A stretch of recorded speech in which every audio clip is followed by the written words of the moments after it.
Muy buen día, amada familia. Gracia y paz de nuestro Señor Jesucristo tengan todos ustedes. Amén. Sean bienvenidos. Quisiera que juntos leyéramos Primera de Corintios, para recordarnos que estamos aquí por esta palabra que el Señor no solo la tiene escrita en este libro e inspirada por el Espíritu, sino que el Señor la sigue escribiendo hoy en el corazón de su pueblo. Y vayan conmigo y pongamos de pie, vamos a leer juntos. Acompáñenme a leer 2 versículos, por favor. Primera de Corintios 10,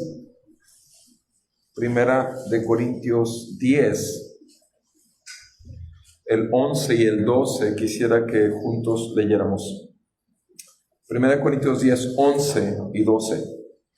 Dice la santa palabra del Señor así: estas cosas les sucedieron como ejemplo y fueron escritas como enseñanza para nosotros, para quienes ha llegado el fin de los siglos. Por tanto, el que cree que está firme, tenga cuidado, no sea que caiga. Amén. Ahora sigan con su vista, por favor, el pasaje que estudiaremos con la gracia de Dios en el libro en la carta a los Hebreos.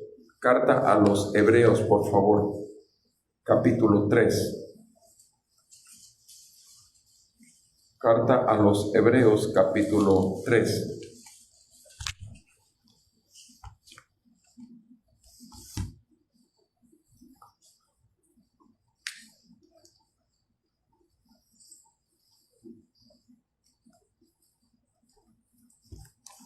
Dice la santa palabra del Señor: por tanto, hermanos santos, participantes del llamamiento celestial, consideren a Jesús, el apóstol y sumo sacerdote de nuestra fe, el cual fue fiel al que lo designó, como también lo fue Moisés en toda la casa de Dios, porque él ha sido considerado digno de más gloria que Moisés, así como el constructor de la casa tiene más honra que la casa. Porque toda casa es hecha por alguno, pero el que hace todas las cosas es Dios. Y Moisés fue fiel en toda la casa de Dios como siervo, para testimonio de lo que se iba a decir más tarde. Pero Cristo fue fiel como hijo sobre la casa de Dios, cuya casa somos nosotros, si retenemos firme hasta el fin nuestra confianza y la gloria de nuestra esperanza. Por lo cual, como dice el Espíritu Santo, si oyes hoy su voz, no endurezcan sus corazones como en la provocación, como en el día de la prueba en el desierto, donde sus padres me tentaron al ponerme a prueba y vieron mis obras por 40 años. Por lo cual me disgusté con aquella generación y dije: siempre se desvían en su corazón y no han conocido mis caminos. Como juré en mi ira, no entrarán en mi reposo. Tengan cuidado, hermanos, no sea que en alguno de ustedes haya un corazón malo de incredulidad para apartarse del Dios vivo. Antes, exhórtense los unos a los otros cada día, mientras todavía se dice hoy. No sea que algunos de ustedes sea endurecido por el engaño del pecado, porque somos hechos partícipes de Cristo si es que retenemos firme hasta el fin el principio de nuestra seguridad. En cuanto se dice: si oyen hoy su voz, no endurezcan sus corazones como en la provocación, porque ¿quiénes, habiendo oído, le provocaron? ¿Acaso no fueron todos los que salieron de Egipto guiados por Moisés? ¿Y con quienes se disgustó por 40 años? ¿No fue con aquellos que pecaron, cuyos cuerpos cayeron en el desierto? ¿Y a quienes juró que no entrarían en su reposo, sino a los que fueron desobedientes? Vemos pues que no pudieron entrar a causa de su incredulidad. Por tanto, temamos, no sea que, permaneciendo aún la promesa de entrar en su reposo, alguno de ustedes parezca no haberlo alcanzado. Porque en verdad a nosotros se nos ha anunciado la buena nueva, como también a ellos. Pero la palabra que ellos oyeron no les aprovechó, por no ir acompañada por la fe en los que la oyeron. Porque todos los que hemos creído entramos en ese reposo, tal como Él ha dicho. Como juré en mi ira, no entrarán en mi reposo. Aunque las obras de Él estaban acabadas desde la fundación del mundo. Porque así ha dicho en cierto lugar acerca del séptimo día. Y Dios reposó en el séptimo día de todas sus obras. Y otra vez en este pasaje, no entrarán en mi reposo. Por tanto, puesto que todavía falta que algunos entren en él, y aquellos a quienes antes se les anunció la buena nueva, no entraron por causa de su desobediencia, Dios otra vez fija un día, hoy, diciendo por medio de David, después de mucho tiempo, como se ha dicho antes, si oyen hoy su voz, no endurezcan sus corazones, porque si Josué les hubiera dado reposo, Dios no habría hablado de otro día después de ese.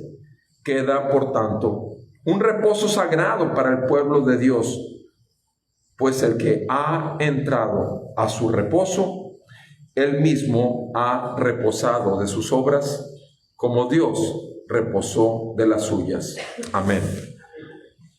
Amado Padre Celestial, te damos gracias que nuestro Señor Jesucristo, tu Hijo amado, vino a este mundo en total obediencia y con total disposición a escuchar tu voz cada día de su vida terrenal.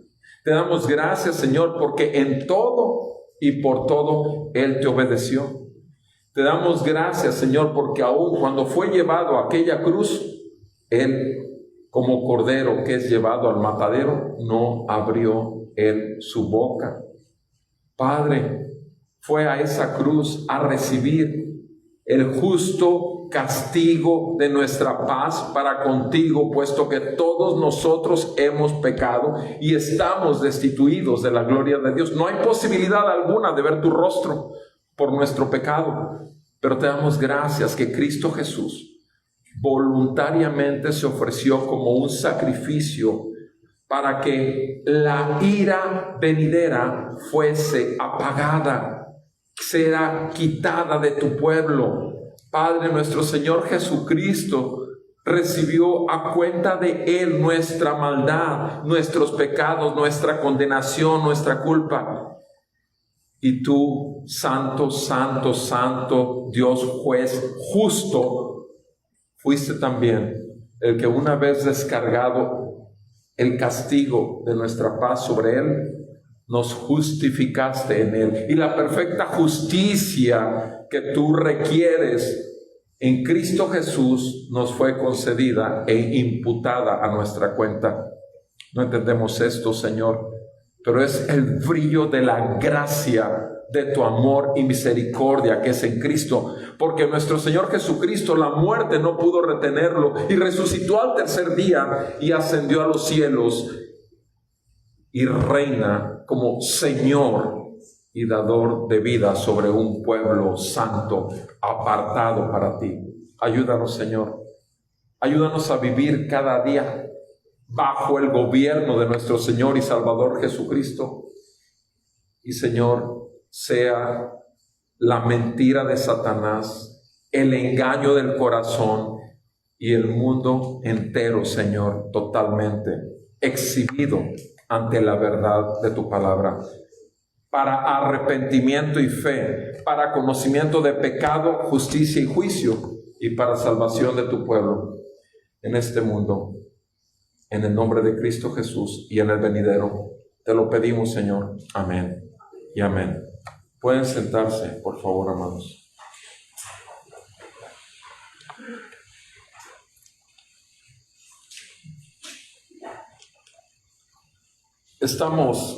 Desde el domingo anterior, estamos viendo una introducción al libro de Éxodo. El libro de Éxodo, que es el segundo libro de la Biblia, es un libro muy particular. Es un libro esencial porque en base a ese libro de Éxodo es que el mundo puede reconocer en Israel a un pueblo muy particular también, con un Dios que en esos momentos era el único pueblo que tenía al único Dios verdadero. Y hemos estado revisando, repito, la semana anterior vimos cómo en el libro de Hebreos, también la carta a los Hebreos, en el capítulo 11, vemos cómo la vida de un hombre, Moisés, y cómo todo fue por medio de la fe, cómo recibió instrucciones, cómo buscó la recompensa y las riquezas de Cristo, y cómo finalmente se cumplió la justicia de Dios, y liberándolos y pasándolos por aquel mar, pero no sin antes que el ángel de la muerte en la Pascua pasó y mató a todos los enemigos del pueblo de Dios. Vimos esos tres aspectos del libro de Éxodo en la vida de un hombre. Ahora, en esta sección de la Escritura, me gustaría que revisáramos, ya vimos a un hombre, ahora quisiera que revisáramos a un pueblo.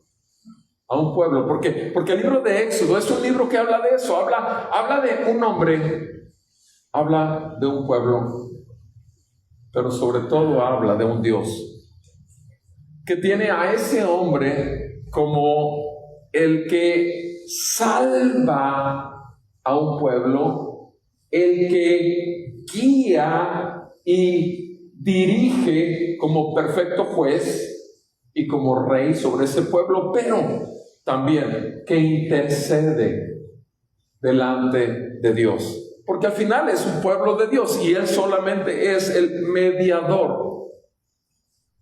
Y el libro de Éxodo es como una película de esas que empiezan con acción increíble, así, inmediatamente estás ya en un montón de movimientos, no empieza suavecito, con una historia tranquila, no, el libro de Éxodo empieza fuerte, intenso.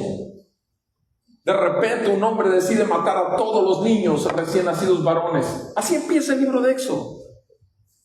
Y vemos cómo este niño es salvado echándolo a las aguas en una canastita, por eso se le llama a esa canastita a los Moisés. Y en esa canastita ese hombre es salvado como un hombre también con toda su familia fue también llevado por encima de las aguas cuando el Señor decidió acabar con todo el mundo por causa del pecado del hombre. Y vemos también cómo nuestro Señor Jesucristo mismo tiene que pasar por las aguas y ser bautizado, habiendo salido no de esclavitud, no de pecado, no, directamente de gloria, viniendo a entrar en un cuerpo de carne como el tuyo y el mío, en semejanza de carne de pecado, pero sin pecado alguno. Y tiene que pasar por las aguas, tiene que ser bautizado con un bautismo de arrepentimiento, que era el que estaba bautizando Juan.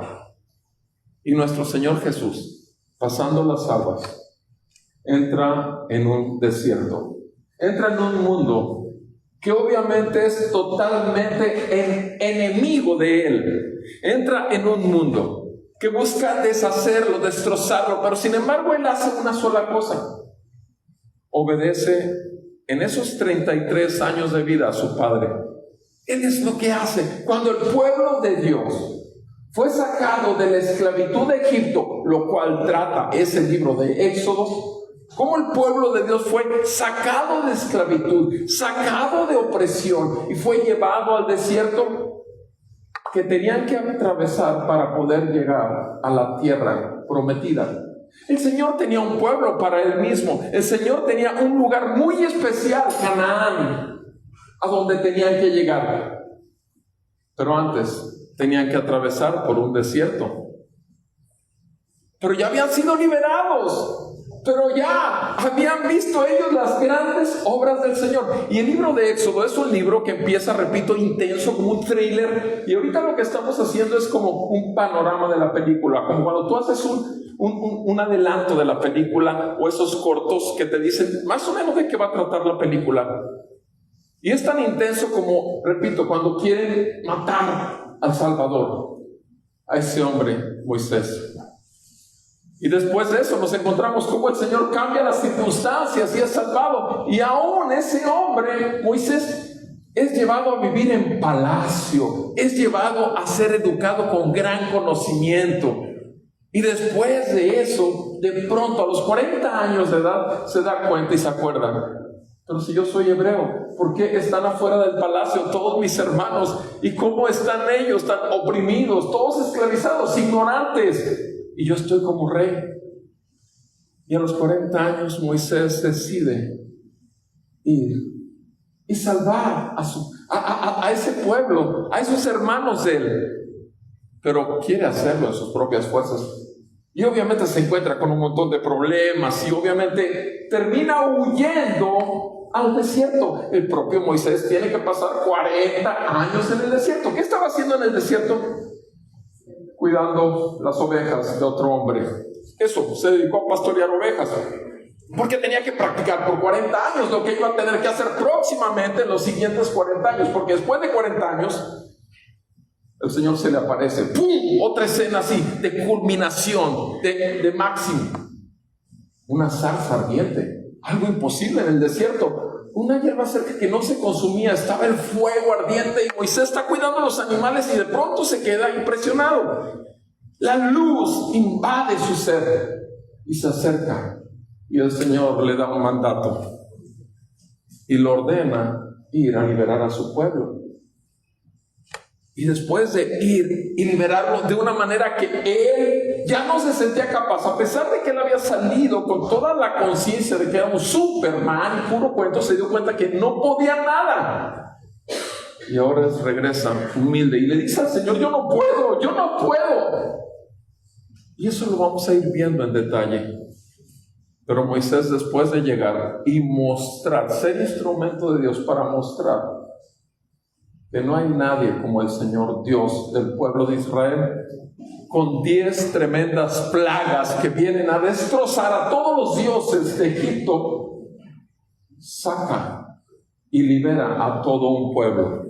En ese pueblo llegaron 70 personas y salen como 6 millones de judíos y son llevados a un desierto, pero van rumbo a Canaán, a la ciudad celestial.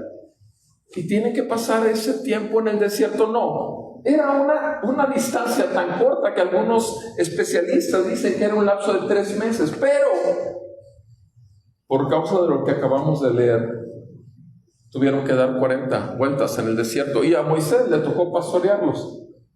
Pero algo glorioso sucede, porque después de que estos egipcios buscan perseguirlos, de pronto, ¡wow!, otra grandeza, otra majestuosidad del poder de Dios. El mar es abierto, el pueblo pasa por ahí y es llevado al desierto y el mar se cierra sobre sus enemigos. Llega al desierto y van y llegan al monte Horeb, y otra vez otro pico, otro clímax ahí en la montaña, temblando con rayos y centellas. Aparece la presencia de Dios y todo el pueblo de Dios tiembla, y solo Moisés puede subir. Y solo Moisés puede estar cara a cara con Dios y recibe las tablas de la ley. Y no solamente las tablas de la ley, de cómo Dios quería gobernar a ese pueblo, sino que además le da el sitio de su presencia, cómo tiene que ser diseñado. Y ese tabernáculo habría de ser llevado por todo el desierto. Y entonces vemos también que en ese tabernáculo, que era una tienda de campaña que tenían que armar y desarmar, también vemos que la presencia misma de Dios en una columna de fuego y en una nube se manifiesta. Todo el camino, se movía la nube, se movía en el día la nube, y en la noche se movía la columna de fuego, y el pueblo de Dios seguía la guianza de Dios. Y repito, todo esto es así, es un libro impactante, es un libro de bajas y subidas, y es de clímax. Pero aquí tenemos en esta carta a los Hebreos, lo primero que nos dice, los primeros 7 versículos, y simplemente lo dice como una introducción, dice que Moisés sirvió a la casa de Dios, al pueblo de Israel. Pero dice que Jesucristo es más grande que Moisés, porque Moisés sirvió y Jesús construyó la casa de Dios. Jesucristo es el constructor y Moisés simplemente es el que sirve en la casa de Dios. Por eso, en el versículo 1 al 6, que realmente es una introducción y no me voy a profundizar ahí, dice en el versículo 5 y 6, Moisés fue fiel en toda la casa de Dios como siervo para testimonio de lo que se iba a decir más tarde. Pero Cristo fue fiel como hijo sobre la casa de Dios, cuya casa somos nosotros. ¿Se fijan? Ahora, nuestro Dios, en la carta a los Hebreos, está haciendo una conexión entre ese pueblo que Moisés dirigió y este pueblo que sigue siendo el pueblo de Dios, el cual fabrica, construye y sigue levantando Cristo. Primeramente, en Juan 1:14, recuerden que dice que el Verbo se hizo carne y habitó entre nosotros y vimos su gloria como del unigénito Hijo de Dios. Pero cuando dice habitó entre nosotros, está usando la palabra tabernaculizó entre nosotros. Jesús vino y estuvo en este cuerpo de carne como si fuese un tabernáculo, la misma presencia de Dios llevando al pueblo a la tierra prometida. Y por eso nosotros vemos cómo Jesús es el tabernáculo del Señor. Y con más detalle veremos cuando estemos caminando con Él en el libro de Éxodo. Pero sí quiero dejar claro lo que dice. Cristo fue fiel sobre la casa de Dios, versículo 6, cuya casa somos nosotros si retenemos. Ahora, hay una condición. Tiene que haber, como consecuencia de ser pueblo de Dios, propiedad de Dios. ¿Ustedes creen acaso que si Dios es propietario nuestro, alguien nos va a poder robar de Dios? ¿Ustedes creen que alguien puede quitarle algo a Dios? Si piensan esto es porque no conocen a un Dios todopoderoso. No conocen a un Dios celoso. Y obviamente nadie puede, y por eso dice, hay una condición para saber si eres un pueblo de Dios. Si retenemos firme hasta el fin. Firme hasta el fin nuestra confianza y gloria ¿de qué? De nuestra esperanza. Mis amados hermanos, en este mundo de aflicción, todos hemos de pasar aflicciones. Ahorita antes de subir al púlpito, mi hermano tuvo un paro cardíaco por 30 minutos. Les agradezco a todos los que han estado orando por él. Pero la cuestión es que mi hermano, que es menor que yo, también médico, lo saben porque ya tiene unos 6 domingos que hablé del Salmo 118 y fue donde di las noticias acerca de la gravedad. Y hace 4 días me hablaron por teléfono y me dijo en la noche, mi cuñada querida y mi familia me dijo, el doctor nos acaba de decir que no pasa la noche. Eso fue hace 4 días. Y obviamente mi respuesta hace 4 días ha sido la misma que hasta hoy. La vida y la muerte están en manos de Dios. El asunto es que si ahorita mi hermano está todavía vivo, no voy a saberlo hasta terminar, porque hasta ese momento tenía 30 minutos en paro. Después de 30 minutos de estar muerto, humanamente hablando muerto, reaccionó por la misericordia de Dios y ahorita mantiene una presión de 50 con 40, cosa que es demasiado inestable y puede pasar en cualquier momento algo más. Lo que quiero decirte con esto es que esa es la vida. Esa es la vida, ese es lo que tu vida y mi vida, si estás consciente y confiando que tu corazón va a latir para siempre, estás bien equivocado, porque solo el corazón de Cristo va a latir para siempre en el pueblo del Señor, solamente. Ahora, gracias a Dios, el Señor me concedió ir hace 3 semanas y hablar con Él y con conciencia. Yo espero en Dios, obviamente, que la semilla haya caído en buena tierra. Pero la cuestión es que sigo clamando misericordia. Como les digo, no vamos a dejar de seguir clamando misericordia y que le conceda un milagro de vida. Pero no hay más grande milagro en la vida de una persona que salir de la muerte espiritual a la vida espiritual. No hay más grande. Y este pueblo ya había sido arrancado de la opresión, de la esclavitud, y fue llevado al desierto.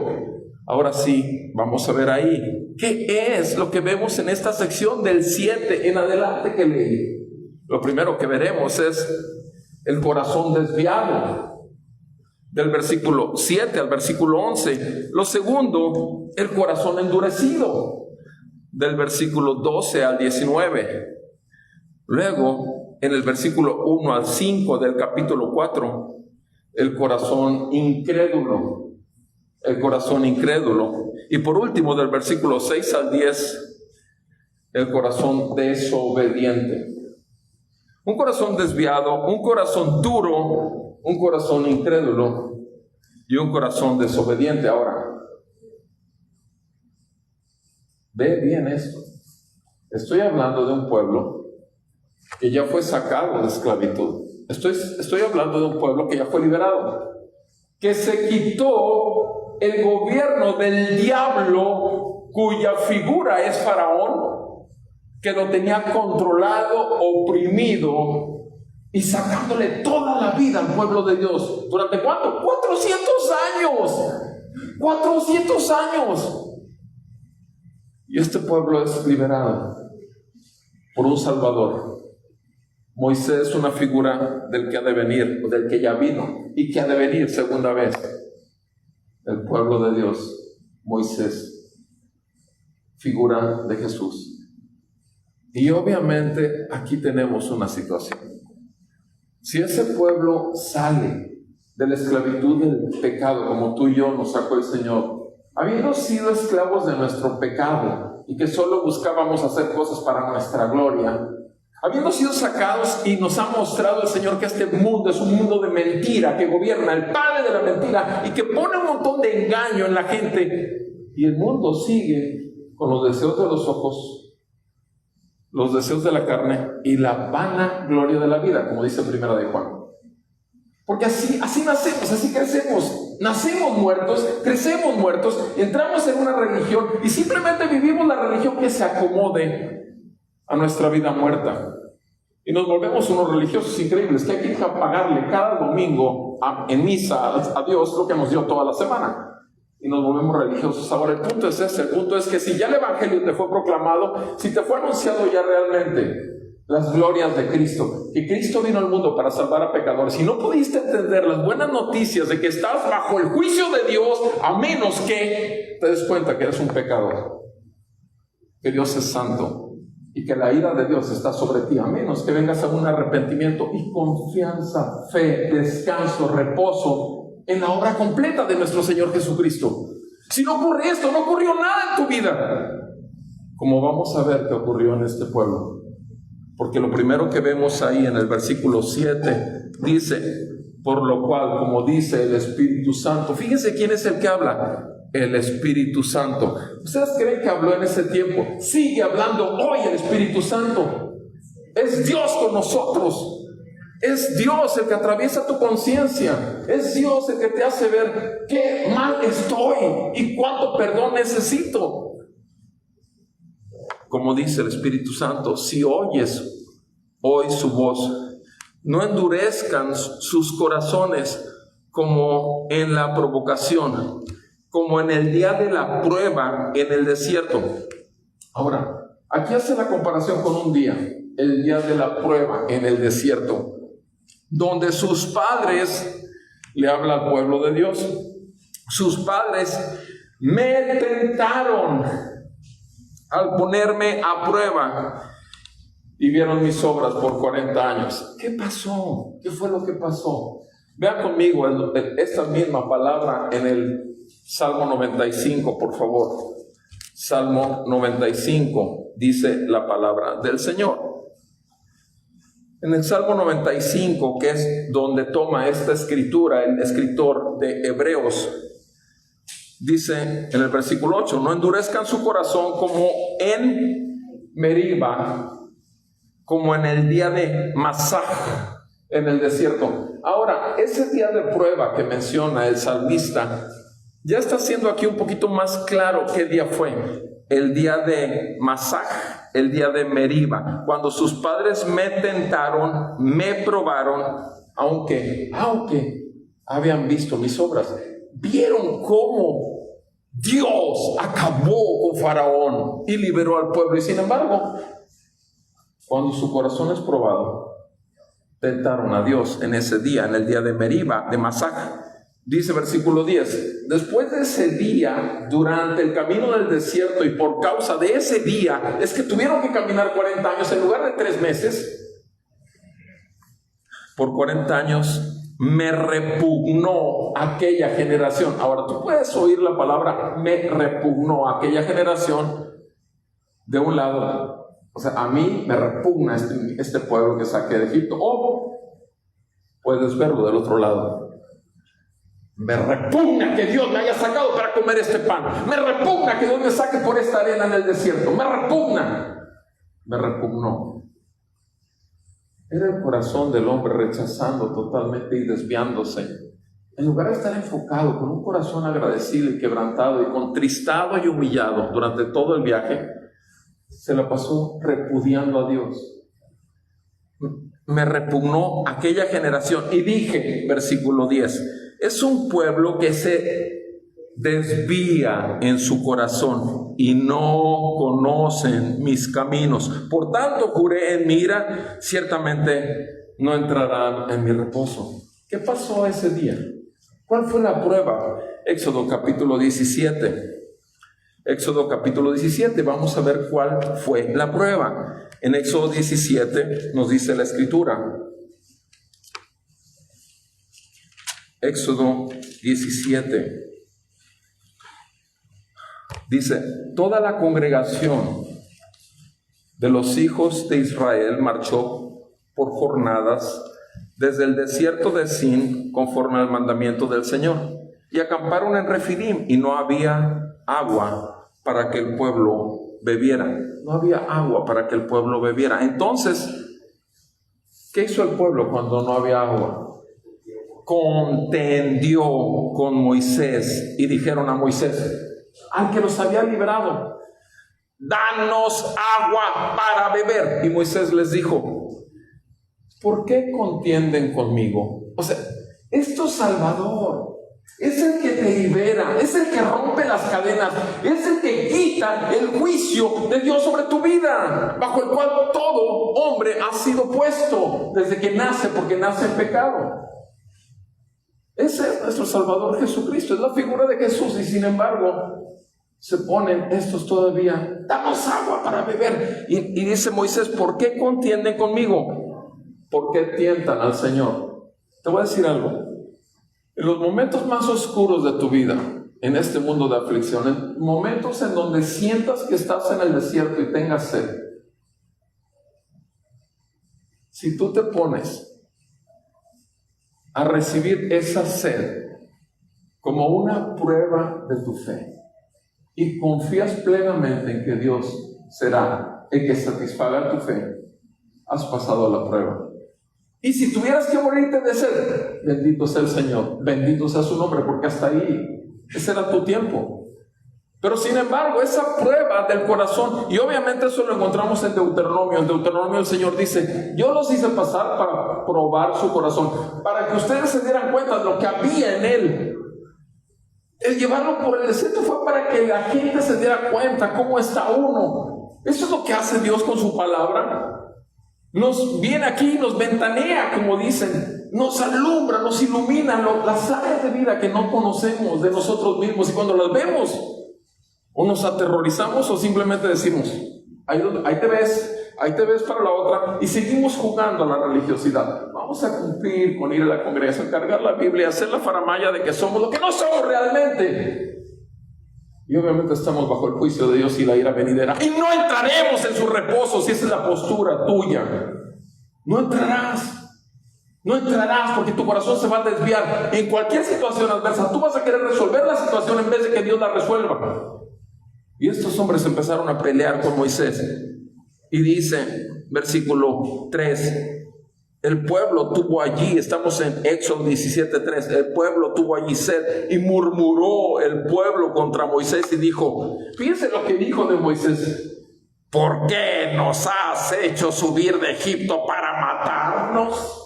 Fíjense nada más. ¿Por qué nos has hecho subir de Egipto para matarnos a nosotros, a nuestros hijos y a nuestros ganados? Nos damos cuenta, malagradecidos estamos. Debemos de darle gracias a Dios por un día más que nos concede estar en la tierra. Debemos de darle gracias a Dios por cada tortilla que pone en la mesa.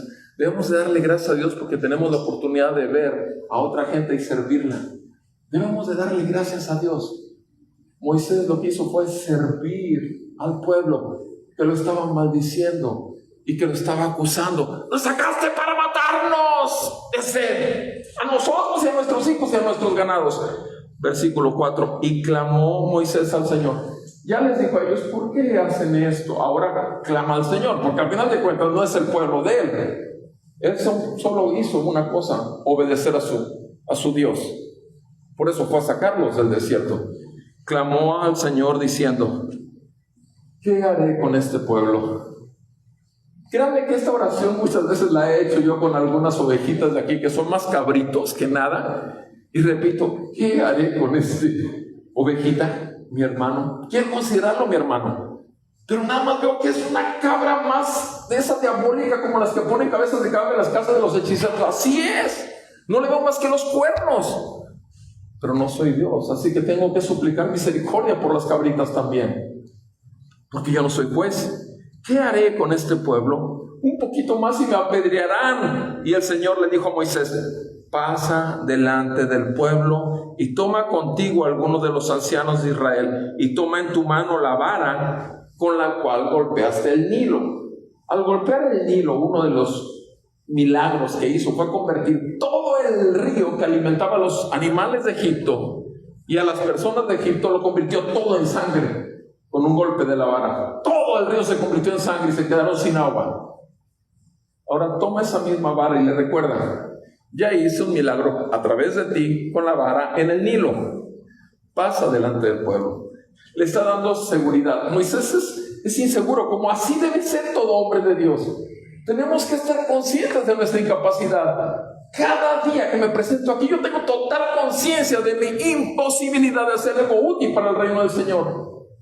Porque es solo ahí donde puedo encontrar la gracia de Dios, su poder que se perfecciona en mi debilidad. Sé que no soy nada ni nadie, sino un simple vaso de barro, pero su poder es grande y su palabra poderosa y es efectiva, infalible, sin error y es verdadera. Y aquí dijo, yo estaré, versículo 6, delante de ti sobre la peña de Horeb, sobre la peña en Horeb. ¿Se fijan?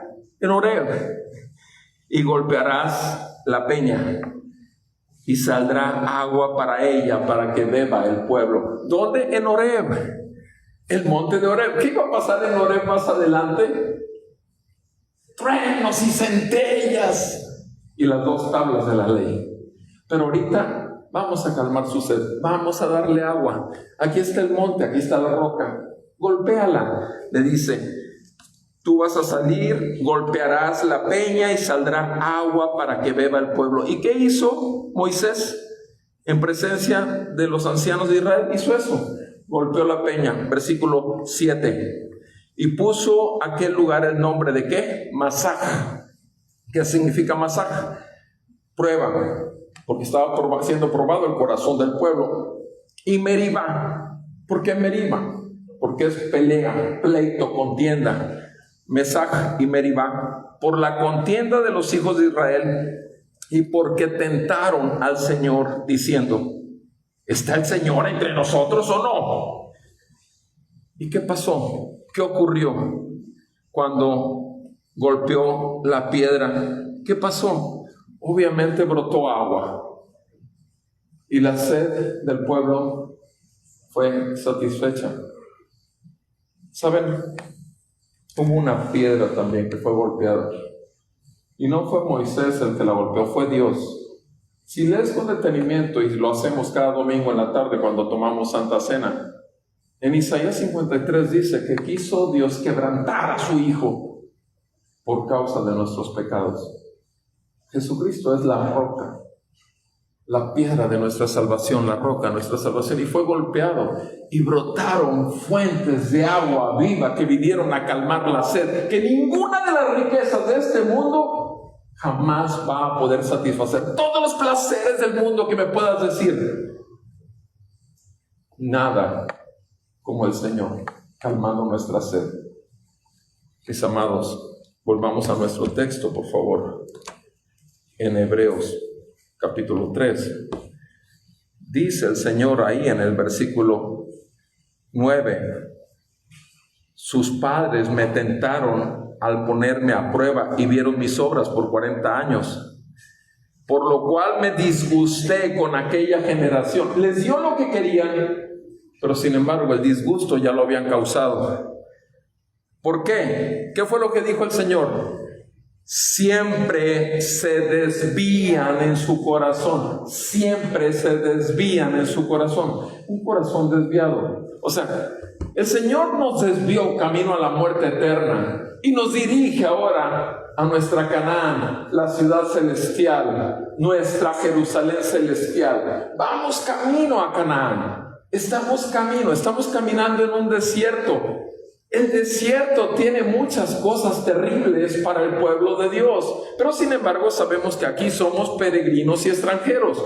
¿Por qué? Porque vamos de paso, peregrinos, y somos extranjeros porque este mundo no es nuestro mundo.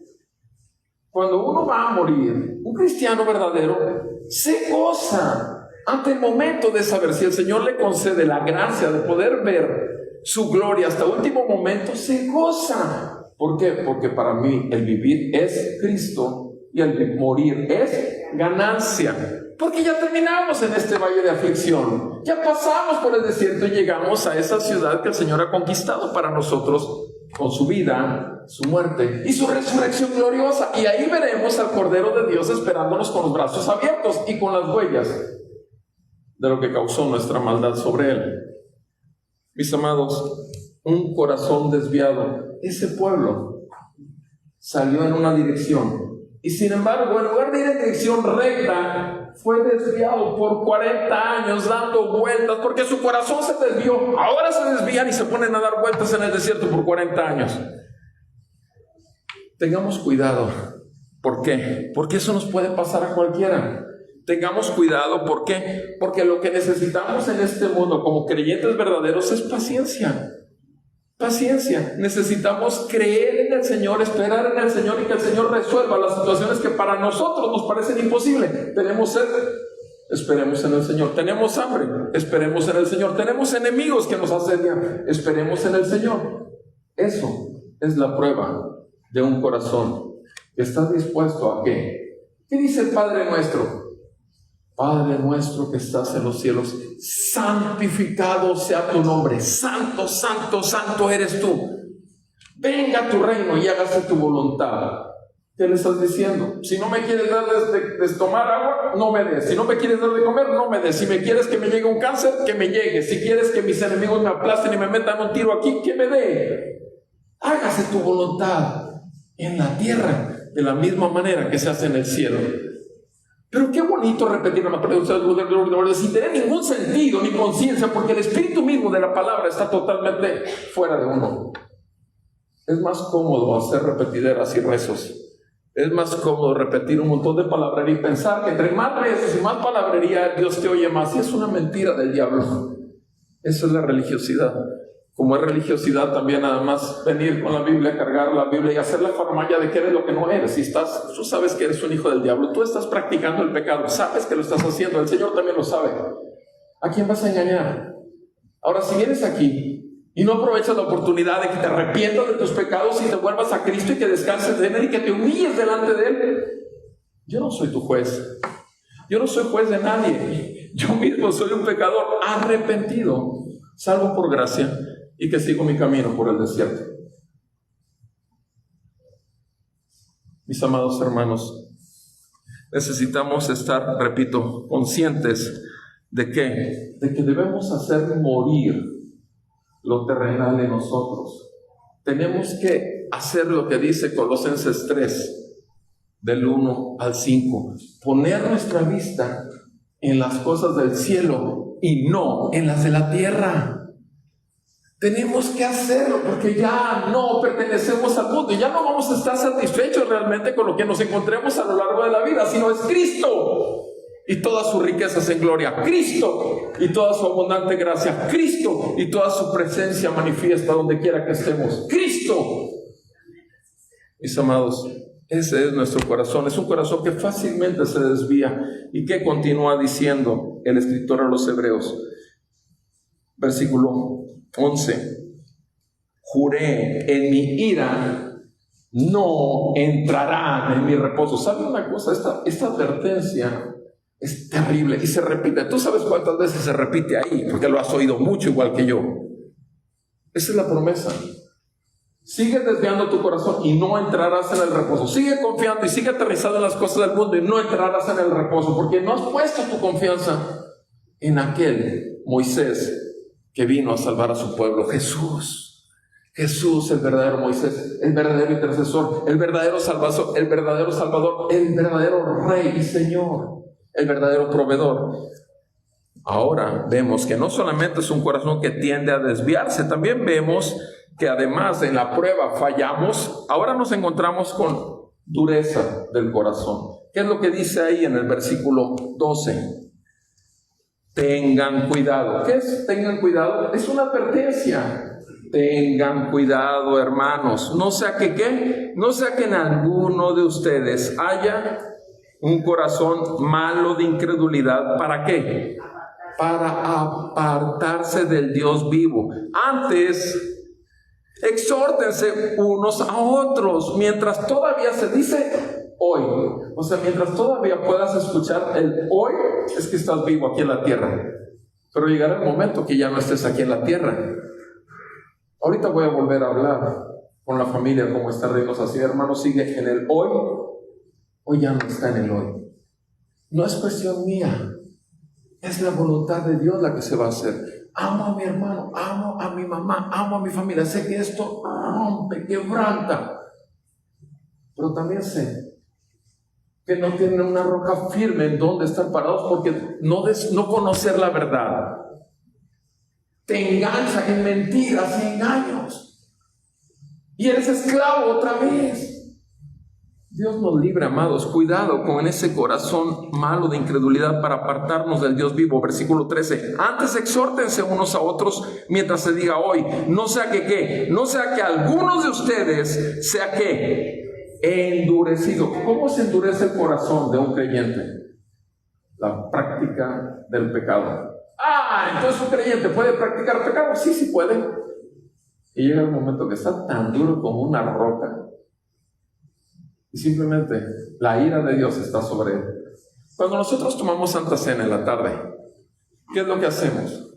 Dice ahí que si tú no tomas la Santa Cena de una manera a los ojos de Dios digna, Dios te puede matar por tomar la Santa Cena o Dios te puede enfermar. Sí lo dice 1 Corintios 11. No estoy torciendo la escritura, lo pueden leer en casa, 1 Corintios 11. Así que para muchos es mejor, y lo hacen porque están conscientes, mejor no tomo la Santa Cena hoy, porque la verdad es que me acabo de pelear con mi esposa, me acabo de pelear con esto, o vine por la calle peleándome con los que se me atravesaron y me iba a llegar tarde. No te sientes en paz. ¿Por qué no te sientes en paz? Porque el Espíritu Santo ha llegado a ser un templo de ti y ya no puedes vivir igual que antes, donde todo se te escurría. Y lo que acumulabas de amargura y de envidia y de avaricia y de todas las idolatrías que tenías y todos los dioses que tenías en el mundo llenaban tu ser y te tenían satisfecho, pero ahora nada te satisface y prefieres mejor por el camino angosto seguir caminando porque ya pasaste por la puerta estrecha, nuestro Señor Jesucristo. Él pagó por mis pecados, Él me da favor de Dios todos los días, Él tiene abundantes riquezas de su gracia para con nosotros los que creemos en Cristo Jesús. Él me ha sellado con su Espíritu Santo, el Espíritu de Dios, el Espíritu del Hijo, el Espíritu Santo me guía a toda verdad. Cuidado, mis amados, cuidado con que nuestro corazón se endurezca por la práctica del pecado. Cuidado, sí. Versículo 14, porque somos hechos participantes ¿de quién? De Cristo. Somos hechos participantes de Cristo. Él está siendo formado en cada uno de nosotros por el Espíritu de Cristo que vive en nosotros. Somos hechos participantes de Cristo si es que, condición igual que anteriormente leímos, si es que retenemos firme hasta el fin el principio de nuestra seguridad. ¿Cuál es nuestra seguridad? ¿Tu conocimiento? ¿Tu dinero? ¿Tu fama? ¡No! ¡Cristo! Cristo es el principio de mi seguridad y no hay otro. No hay nada en este mundo que me dé seguridad, ni mi esposa, ni mis hijos, ni mi profesión, ni nada en absoluto. Se llama Cristo. Es ahí donde debe estar puestos los ojos en Jesús. Hebreos 12. Habiendo alrededor nuestro tan grande nube de testigos, despojémonos de todo peso y del pecado que va tras nosotros y corramos con paciencia la carrera que tenemos por delante, puestos los ojos en Jesús, el autor y consumador de la fe, quien por el gozo puesto delante de él sufrió la vergüenza. Jesús sufrió, pero tenía un gozo puesto delante de él. ¿Sabes una cosa? El Hijo de Dios tiene un gozo puesto delante de este valle de aflicción, delante de esta tierra desértica. Es Cristo, es Cristo, es el Cordero, y ahí llegaremos y nos gozaremos, y ahí Él enjugará nuestras lágrimas. Ahí no habrá enfermedad, ahí no habrá pecado. Bendito sea el Señor. Cuidado, repito, cuidado con la dureza del corazón por causa del pecado.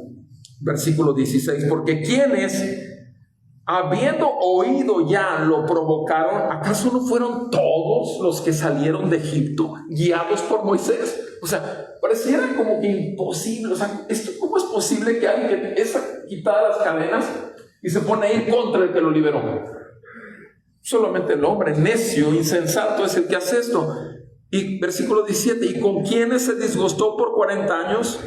¿No fue con aquellos que pecaron, cuyos cuerpos cayeron en el desierto? Y a quienes juró que no entrarían en su reposo, sino ¿a quiénes? A los que fueron desobedientes. Vemos pues que no pudieron entrar debido a su incredulidad. Vemos un corazón desviado. Vemos un corazón duro por causa del pecado. Y ahora en el versículo 1 del capítulo 4 continúa hablándonos de la incredulidad. El corazón incrédulo. Vean aquí conmigo, por favor. Por tanto, ¿qué debemos de hacer nosotros? Tener temor de Dios. Temamos. No sea que, permaneciendo aún la promesa de entrar en su reposo, algunos de ustedes parezcan no haberlo alcanzado. Se puede notar que a lo mejor ni siquiera has entrado en el reposo del Señor. ¿Por qué? Porque en verdad a nosotros se nos ha anunciado ¿qué? El Evangelio. A nosotros se nos ha anunciado ¿qué? La buena nueva. ¿Cuál es la buena nueva? Eso es Evangelio. La palabra evangelos, ustedes saben que significa en griego buenas nuevas o buenas noticias. Que estábamos en condenación y ahora estamos en el perdón de nuestros pecados. Estábamos como enemigos de Dios, pero ahora somos amigos de Dios. Y no solamente amigos, sino hemos sido adoptados como hijos de Dios por la sangre de Cristo. Nos fue anunciada la buena nueva como también a ellos. A ellos les fue anunciada la buena nueva, que los iban a sacar de esclavitud para llevarlos a la tierra prometida. Pero parece ser que no escucharon nada. Parece ser que no escucharon nada. Pero la palabra que ellos oyeron, ¿qué dice? Versículo 2, no les aprovechó. ¿Por qué? Por no ir acompañada por la fe en los que la oyeron. Incredulidad. ¿Cuál es el más grande enemigo de Dios? La incredulidad del hombre. Ese es el más grande pecado, porque la incredulidad te hace confiar en ti mismo. La incredulidad te lleva a buscar soluciones en todos lados, menos en donde están. La incredulidad es la que te lleva al punto de desesperación durante los momentos de la prueba y empiezas a tentar a Dios. Incredulidad. Eso es terrible. Dice en el versículo 3, porque los que hemos creído, ahora dice el escritor de Hebreos, los que hemos creído, entramos en ese reposo. O sea, los que ya creímos, estamos descansando en Dios. Estamos descansando en que Jesucristo ya pagó por nosotros, no solamente por nuestros pecados, sino que Jesucristo ya vivió la vida perfecta que jamás podremos vivir nosotros. En eso reposamos. En que la perfecta justicia de Dios se cumple en Cristo para cada uno de nosotros. En eso reposamos. Si no, te imaginas cómo andaríamos aquí en este mundo con un pavor del juicio venidero. Pero podemos tener reposo de que no somos perfectos. Estamos siendo perfeccionados. Buscamos el trono de la gracia. Buscamos el trono para venir ante Él y confesar nuestro pecado y pedirle que nos ayude en nuestra debilidad. Eso es lo que hacemos tú y yo como creyentes. Porque Él ya lo ha dicho, versículo 3, como juré en mi ira, no entrarán en mi reposo los incrédulos, aunque las obras de Él estaban acabadas desde la fundación del mundo. Ya todo estaba hecho. Antes de la fundación del mundo, dice la palabra que Jesucristo ya era nuestra Pascua. Ya Jesucristo ya había pagado, o sea, desde antes, en el tiempo, nosotros no tenemos capacidad de comprender porque nuestro cerebro está muy chiquito para la grandeza del conocimiento de Dios. Pero sin embargo, en Él ya estábamos nosotros elegidos para ser llamados a arrepentimiento y fe. Ya estábamos nosotros llamados para ser adoptados como hijos de Dios, ser limpiados. Aquellos que Él llamó, aquellos que Él eligió, a esos también justificó. A los que justificó, a esos también santificó. A los que santificó, a esos también glorificó. Tú sabes la cadena de oro preciosa de Romanos 8. ¿Por qué? Porque así ha dicho en cierto lugar acerca del séptimo día. Versículo 4. Dios reposó en el séptimo día de todas sus obras. Ustedes y yo sabemos lo que ocurre en Génesis 1. El primer libro de la Biblia, primer capítulo de la Biblia. Termina el capítulo 1, empieza el capítulo 2. Y dice claramente que Dios reposó de las obras, de sus obras. 6 días obró y el séptimo día reposó. Y todo estaba hecho. Tú y yo no tenemos que agregar nada más a nuestra salvación, porque nuestra salvación es totalmente por fe, totalmente por gracia, totalmente por Cristo, totalmente como lo dice la palabra de Dios y solo para la gloria de Dios. Así es nuestra salvación. Nosotros no agregamos nada a nuestra salvación. Si acaso pecado, y venimos al arrepentimiento, porque ya nos fue dada la gracia del arrepentimiento. Y otra vez en este pasaje, versículo 5, no entrarán en mi reposo. Ahora, eso es lo que estamos viendo. Un corazón incrédulo tiene que ver con falta de fe. Jeremías 17:9 nos dice claramente la palabra de Dios. Jeremías 17:9, que nuestro corazón, el corazón del hombre, ¿cómo es? Engañoso y perverso, más que todo. ¿Quién lo conoce? El Señor. Pero tú y yo, si lo sabemos, es mejor que vengamos ante la presencia de Dios para que nuestro corazón sea purificado una y otra vez. ¿Qué necesitamos hacer para ser purificados? Temor. Por eso esta sección, inmediatamente el escritor de Hebreos dijo, tengamos temor de Dios, porque es ahí donde hay verdadera sabiduría. Temor de Dios tiene que ver no con temor del hombre, no con temor a las circunstancias, sino con temor a no hacer lo que Dios quiere.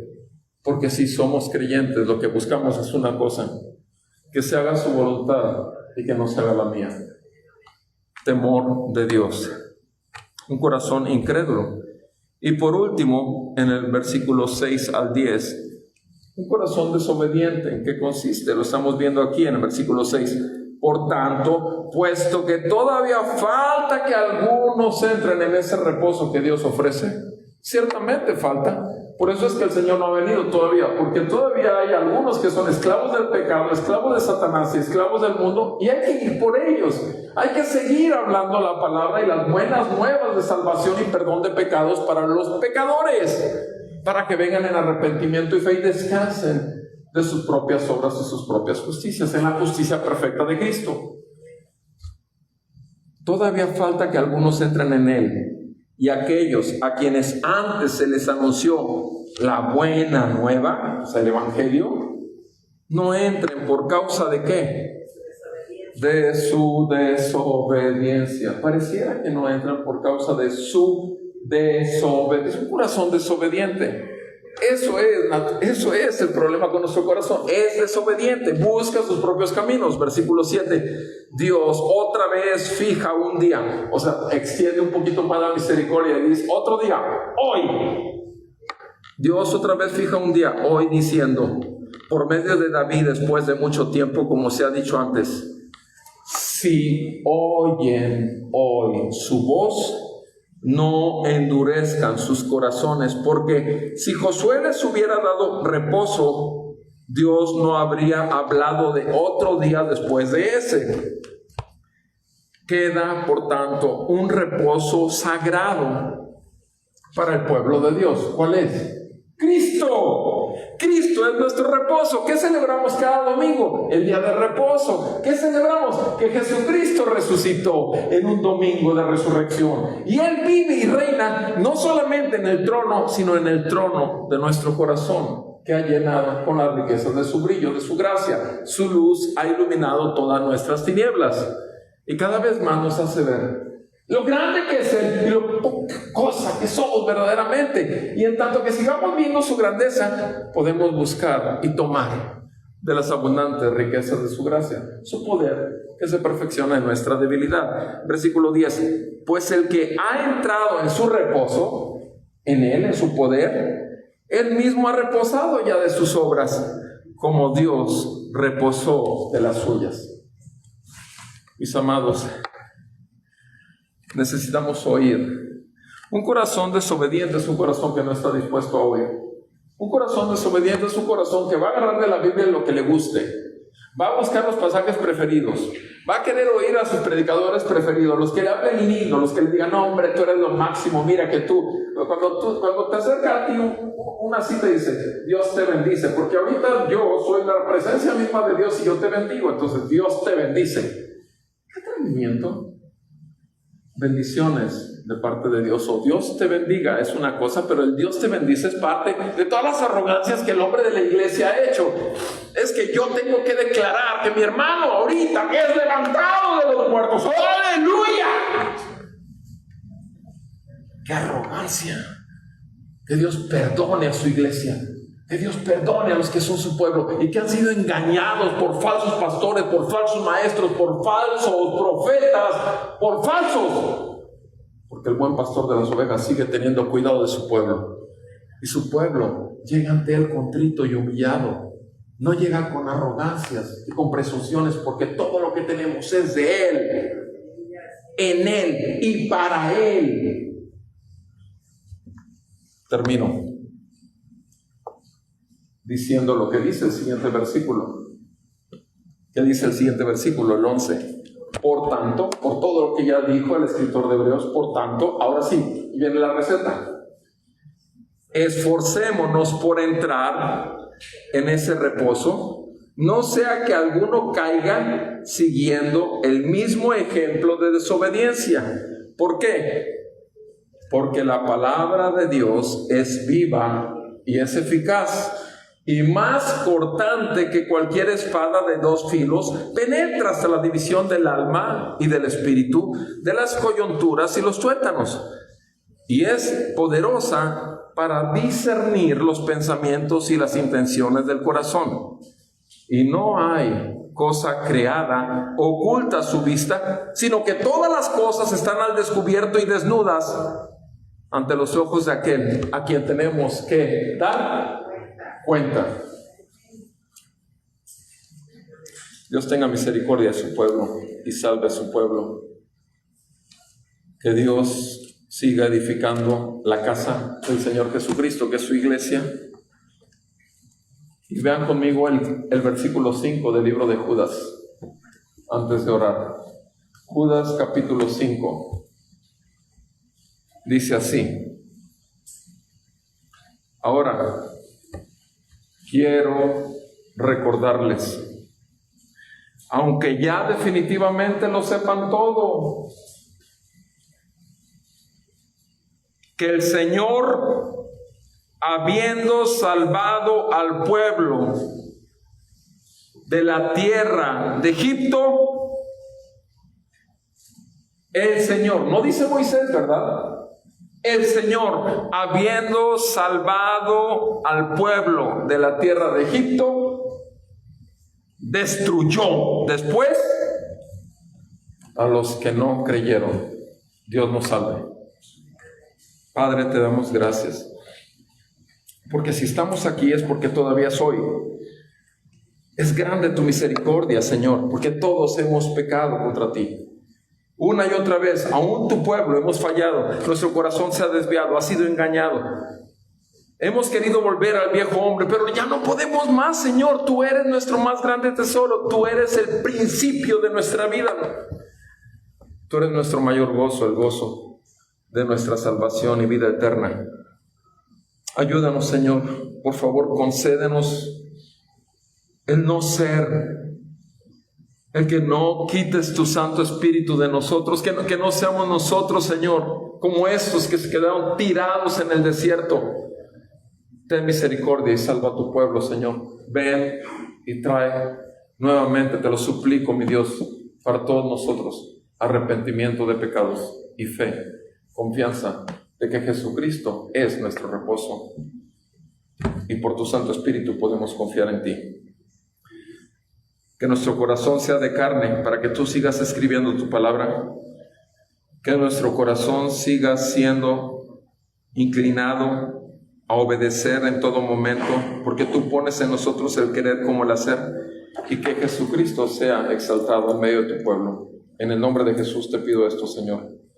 Padre, aprovecho para rogarte, fortalezcas a mi cuñada donde está Adriana y a sus hijos, mis sobrinos. Señor, yo no sé en este momento si mi hermano todavía está sobre la tierra, pero lo cierto sé es que cuando escuchó el Evangelio, sus lágrimas rodaron ahí en terapia el día que lo vi. Y mi confianza es, y mi esperanza, que tú, Señor, lo tienes en el hueco de tu mano y tú harás tu perfecta voluntad, tanto en él como en toda la familia, en el nombre de Jesús. Padre, aprovecho para orar por todos los enfermos de esta congregación, porque hay enfermos. Y te ruego, Señor, que en esta prueba de su fe no desmayen, sino que pongan sus ojos en el autor y consumador de la fe. Sosténlos, levántalos, fortalécelos, y que seas tú su confianza. En el nombre de Cristo Jesús te lo pedimos, Señor. Amén y amén.